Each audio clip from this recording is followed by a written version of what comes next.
He who goes out for retreat goes to look for light.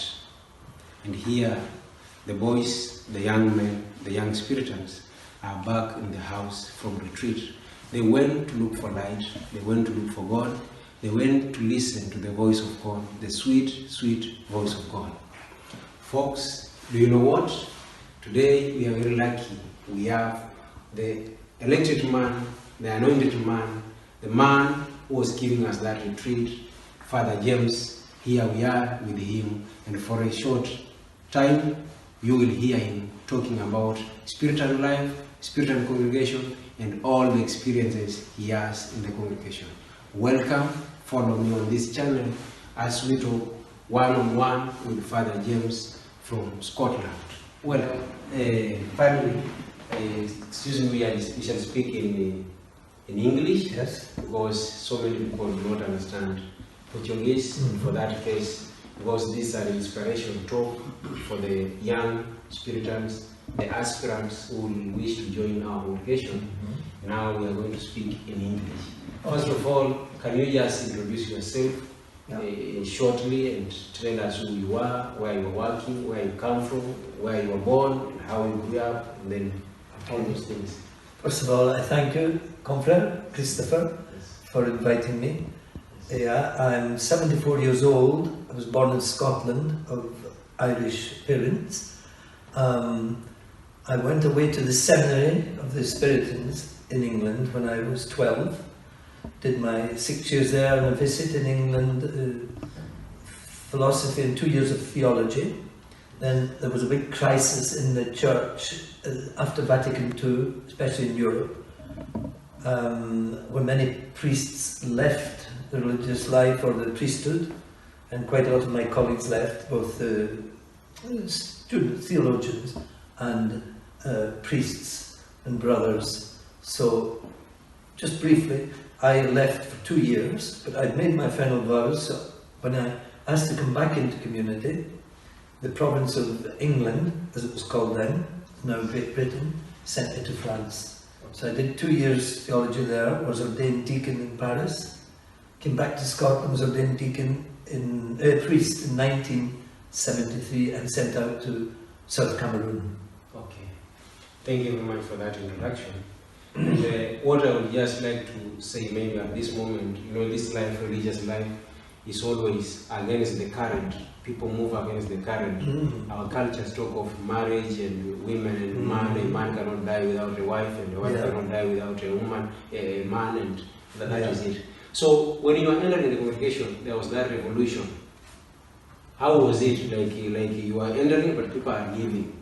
Yeah. Well, I entered. I made my first vows in '65, and people started to leave up from about 1968, 1969. It was difficult because I was almost swept away in that current. So what I said when I came out, I said, well, Lord, I need time out to think.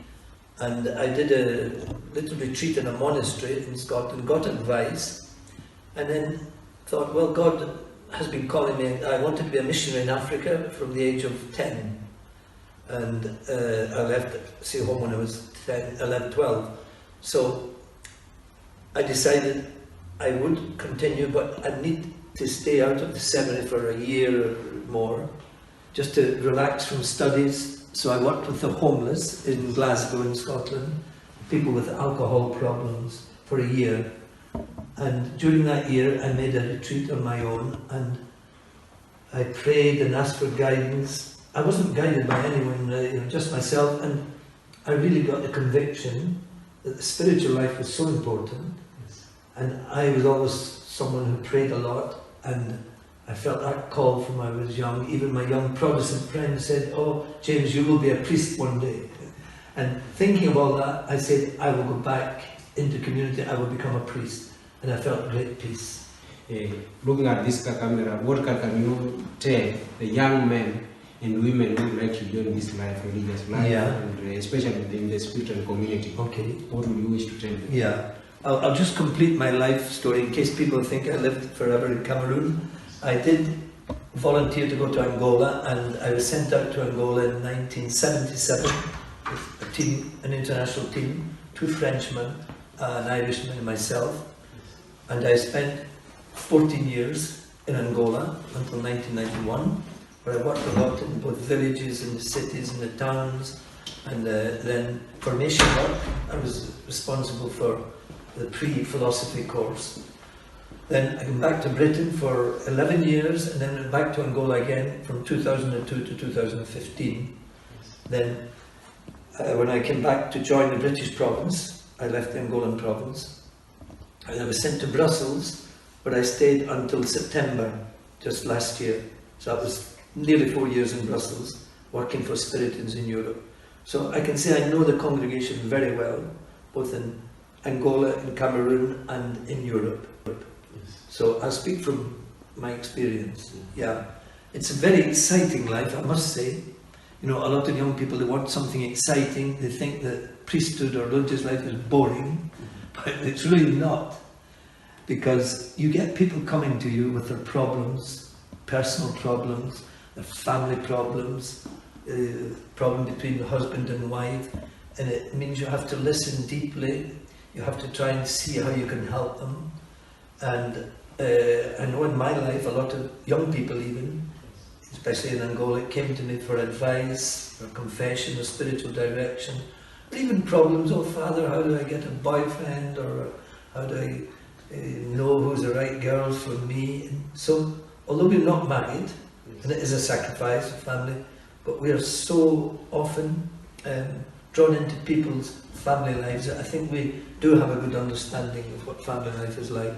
So I would say if you want an exciting life, but you must have a strong faith in Jesus and a desire to share him and to be at the service of people, then the Spiritans are for you. Okay. So in short, we can say the joy of religious life is being a doctor to people, is being there for people, is being with people, associating with these people, and doing everything for these people. That is the service, that is the joy of life, in religious, especially in religious life. Yes. So as we come to the end of this, what can you tell us, the young men of this generation, what is the secret to this priesthood journey, to priesthood, the altar? What is the secret really? Yeah. Well, I've just spoken about what we give to people, but we receive an awful lot from people. Every place I've worked, you know, like in Cameroon, I was also in Spain for 6 months, and in Angola, especially where I had most of my public life, you get great satisfaction because everybody calls you father. I mean, some people say to me, oh, the Catholic Church has deprived you of being a father or being a husband. I say, I have more children than you have, and even grandchildren, because everybody calls me father. I still get phone calls nearly every month, or sometimes twice a month, from people in Angola. Some call me papa, and their children call me avó. Avózinho in Portuguese means grandpa. And I feel I got so much, and I learned a lot about my faith and was inspired by the faith of so many people. So I think that if you want a meaningful life, I know there are many meaningful lives, but if you have a strong faith, you are listening to me, you young people, and you would love to do something for Jesus, and would like to experience what Jesus will give you, then I could encourage you to think of religious life, or of priesthood. Religious life can be as a brother, or a priest, and some lay associates now join us, and I say, if you're serious about it, you will be very happy. I don't say I was always happy. I lived in a civil war in Angola, I've seen people killed, I've seen people in great poverty because of the war. But we also, not just me, but the church, and I was involved in that, we help a lot of people physically in that situation. It's a worthwhile life. And looking back over my life, I give just thanks to God for everything I've received from him, and everything I've been able to give to other people. And if it hadn't been for that call, or me responding, I wouldn't even have known you, Christopher. Very nice person. Okay. So I'd say that was about it. And so I must say I'm very grateful, I'm very thankful for this moment I've shared with you. At least you are sharing has inspired Joseph, or you can inspire someone who is outside there, who is watching this video on our YouTube channel, and it might make the church grow and be something else in the glory of God. Thank you very much. Father, if you have anything else to say, Mr. Cameron. Well, I will just ask God to bless you, young people, and help you to choose wisely. As Christopher said at the beginning, in a retreat we were looking for light. Try maybe and go on a retreat if you're in doubt. That's what I did when I was in doubt. I went to a monastery, did a retreat. So may God give you light to discover His will for you, and give you courage and strength to your will to respond yes. Goodbye. Thank you very much. Okay, it has been a great moment with Padre James, and I am very happy, I'm very lucky to have shared with him about this life. And I thank God for he passed our way. He has been with us for 1 full week in a retreat, and I must thank God, and I thank all people. I thank those who call him to be with us. I have gotten a lot, and I know through this channel you have also gotten a lot, and you will get a lot every day. Keep on following us on YouTube channel. Just write Shamba Shamba, and you'll be seeing all the life of Spiritans. We are Holy Ghost fathers following this.